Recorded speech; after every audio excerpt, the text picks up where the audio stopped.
এই যে একদম ছিঁড়ে ফেললাম ভাই। চিন্তা করছেন ভাই, আমি চাই আরেকজন হোক, একদম পুরো ছিঁড়ে ফেলে দিচ্ছি।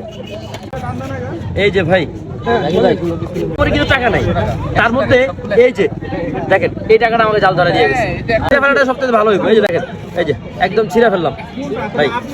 চিন্তা করছেন ভাই, আমার কথা হচ্ছে আপনার কাছে টাকা নাই, কত মানুষের ফ্রি খাওয়াই, কত মানুষ। এই যে আমি ঠকছি, আমি চাই আরেকজন হোক, একদম পুরো ছিঁড়ে ফেলে দিচ্ছি। এমন টুকরা করছে এটা জোয়ার না লাগাইতে পারে, দেখছেন একদম ছিঁড়ে। আরো ছোট করবো না না আমার কথা হচ্ছে আমি ঠকছি ভাই, ঠকছি, কিন্তু আমি অন্য কারো ঢুকতে দিব না আর ভাই।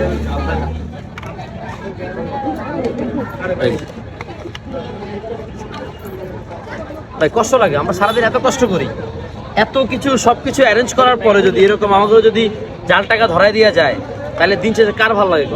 মানে কতগুলো টাকার ভিতরে একটা পেলেন জাল টাকা? ভাই প্রায় 15-20 হাজার টাকার মধ্যে দিচ্ছে।